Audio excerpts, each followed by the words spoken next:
Eu sou Lorena Coimbra, fundadora da Foodtech Consultoria e desenvolvedora da metodologia Tech do projeto Epicentro. E nesse último vídeo, nós vamos falar sobre o seu produto na gôndola.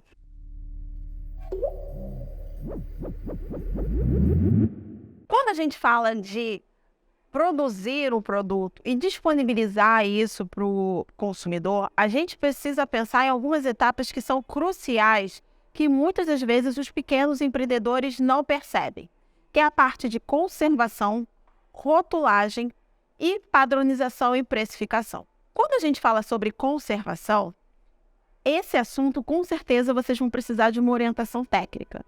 Mas o que eu vou passar aqui para vocês é o que a gente precisa estar atento para pensar validade de um produto. Quando a gente fala sobre processamento de alimentos, isso vem desde muito tempo. Desde a época da invenção, da descoberta do fogo, aonde o homem começa a processar o alimento, trabalha com salga, começa a ter as primeiras tecnologias, trabalha com fermentação, começa a vir a parte de pasteurização e processos térmicos até chegar nos dias de hoje. Isso tudo para ter um produto, um alimento estável. Muitas das vezes, quando a gente fala sobre estabilização de produto, a gente pensa principalmente na parte microbiológica, que é o perigo biológico que a gente falou lá na parte de manipulação de alimentos. Nesse lugar, a gente precisa estar muito atento, porque às vezes um micro-organismo pode ser benéfico. Eu posso ter processos desejáveis no meu alimento, como, por exemplo, os produtos fermentados, como vinhos, cervejas, iogurtes e queijos, ou eu posso ter contaminações e ter um processamento indesejável, que é onde ocorrem as contaminações. Quando a gente olha produto, microbiologia vem logo na frente, vem logo de início. Porém, a parte que a gente chama de reações físico-químicas, elas também precisam estar no nosso radar. Como assim, Lorena? Gente, alimento respira, alimento envelhece, ele perde suas características. Isso é normal, porque é um alimento orgânico. Se o seu produto, se o alimento não faz isso, alguma coisa está errada, você não está comendo comida. Então, a gente também precisa estar atento quando olha para a validade nesses aspectos. Então, o seu produto vai escurecer ao longo do tempo? O oxigênio influencia na parte de envelhecimento dele? Produtos gordurosos ficam com aquele gosto de velho que a gente chama de rancidez? Isso tudo são reações físico-químicas. Para isso, a gente precisa olhar para o alimento, para os fatores extrínsecos, que a gente chama, e intrínsecos. Ih, Lorena, começou a falar uns nomes diferentes, eu não estou entendendo nada. Fatores extrínsecos são fatores que influenciam o produto que vem do externo, que não faz parte dele. E os fatores intrínsecos são fatores do próprio alimento, que é naturalmente presente nele, que não tem muito o que fazer. Eu vou listar para vocês os fatores intrínsecos e extrínsecos que a gente precisa estar atento quando a gente fala sobre conservação de alimentos. Fatores intrínsecos.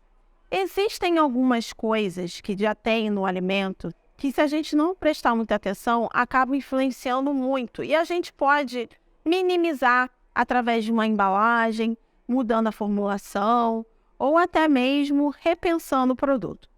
Um deles é a atividade de água que a gente chama. O que é isso, Lorena? É como a água se comporta no alimento? Quase isso. Todo alimento tem uma quantidade de água que está presente lá nas suas célulazinhas, nas suas fórmulas, na nossa parte química, e o que está disponível para crescimento microbiológico, que a gente chama. O que está livre, a água livre, que está disponível para crescimento microbiológico, é o que pode afetar a conservação do seu produto. Não entendi bem. Vou dar um exemplo. Você não precisa de água, carboidrato, proteína e gordura para viver? O micro-organismo também precisa disso. E a água é um fator imprescindível para o crescimento dele. Então, se eu tenho água disponível, eu estou deixando o meu produto aberto para crescimento microbiano. Mas você pode me perguntar, como eu posso fazer para diminuir? Você pode deixar o seu produto mais seco, você pode utilizar embalagens, enfim, tem várias coisas que a gente pode mexer no produto para diminuir essa influência. Mas, gente, mais uma observação. Para isso, vocês precisam de um profissional técnico na área.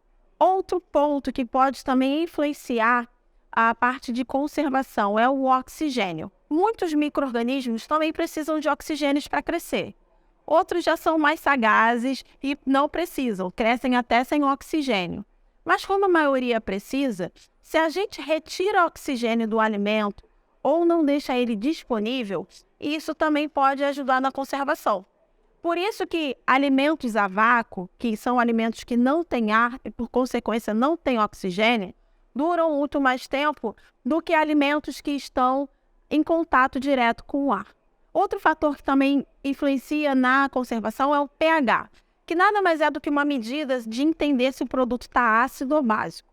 Acidez é como se fosse a percepção que a gente tem do limão, da laranja. E produtos mais básicos, eles lembram muito uma banana verde. Sabe aquela sensação de travar a boca? Isso quer dizer que o alimento está básico. É uma escala que vai de 0 a 14, onde 7 é neutro, que é o pH da água, não é ácido nem básico. 14 é muito básico, chega a queimar a pele. E 0 é muito ácido, que são os ácidos fortes. Só para vocês terem uma ideia, limão tem pH 2, Coca-Cola tem pH 3, frutas e legumes têm pH entre 4,5 e 5 e a água tem pH 7. E os alimentos que a gente consome, que são mais básicos, têm pH entre 8 e 9, são o ovo e o leite, por exemplo.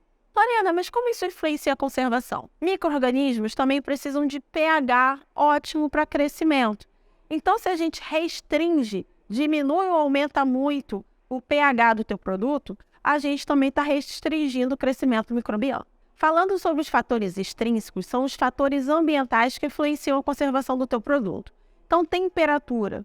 Quanto mais refrigerado for a temperatura do ambiente, melhor vai ser a conservação do seu produto, porque geralmente os micro-organismos que crescem no nosso corpo, né, que são os patogênicos que a gente chama, que causam doenças na gente, eles gostam da temperatura do nosso corpo, que é a temperatura ambiente, 30, 35 graus Celsius. Então, se a gente refrigera um produto, a gente está tirando temperatura da zona de conforto do crescimento dessa bactéria, fungo ou micro-organismo que for. E isso faz com que o produto tenha uma vida útil maior. Por isso que a condição de abrir um produto é consumir imediatamente ou armazenar na geladeira, porque dessa forma a gente consegue manter o produto por mais tempo. Existem também outros fatores que influenciam, mas o que influencia demais, gente, muito, muito, a parte de conservação é a embalagem. Se a gente não tem uma embalagem correta, que não tenha nenhuma falha ou não seja adequada, o nosso produto pode durar menos da metade do que ele duraria. Existem materiais específicos para cada conservação. Então, tem produtos, polímeros, plásticos, que não deixam passar gás, que não deixam passar umidade, luz, que são fatores que vão influenciar na conservação do seu produto. Lorena, você falou muita coisa e eu não entendi muito bem. Isso é normal.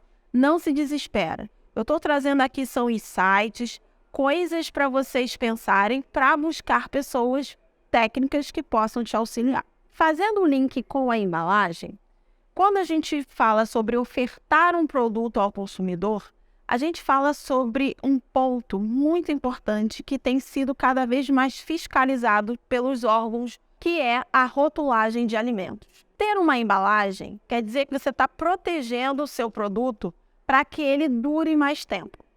Mas se você coloca o produto dentro de uma embalagem que não dá para ver, você consegue identificar o que é aquele alimento? O que tem de ingrediente nele? Qual é a quantidade de carboidrato, proteína e tudo mais? Não, né? Então falta informação. Então, quando a gente fala sobre rotulagem de alimentos, a gente fala sobre informações que precisam estar na embalagem para que o consumidor saiba o que ele está ingerindo. E essas informações, elas são regulamentadas. Não é qualquer pessoa que pode fazer um rótulo. Somente engenheiros de alimentos, nutricionistas e até, de repente, técnicos de alimentos. A rotulagem, ela tem passado por uma mudança. Eu duvido muito que você leia um rótulo. Esse é um hábito que todos deveriam ter, porque é ali que a gente conhece exatamente o que a gente está consumindo. E as informações, na verdade, elas são regulamentadas e tem várias legislações que estão passando por mudanças. Então, vocês vão observar que agora, na parte da frente de um rótulo, vai ter uma lupa aonde o produto tiver alto em sódio, alto em açúcar adicionado ou gordura saturada, ele vai ter que colocar bem ali na frente dizendo que tem. Então, na hora de formular o seu produto, tenha atenção a esses nutrientes. Além disso, a tabela nutricional também vai ser calculada para 100 gramas de produto. Então, a gente vai conseguir comparar um produto com o outro com muita facilidade. Entendi, Lorena. Percebi ali um pouco de conservação, os fatores que eu preciso estar de olho e atento. Entendi o quão é importante a parte de rotulagem, que eu preciso de um profissional técnico para me auxiliar. E a parte de precificação, a quanto eu vendo esse produto. Para isso, você precisa ter a ficha técnica de preparação do teu produto, que nada mais é do que uma receita muito bem feita, muito bem pesada, com todos os rendimentos, aonde você vai encontrar o seu CMV, que é o custo de mercadoria vendida, né, o custo de mercadoria do teu produto, e em cima disso fazer a precificação. Lorena, você está falando um monte de coisa, eu estou ficando muito tensa. Não fique.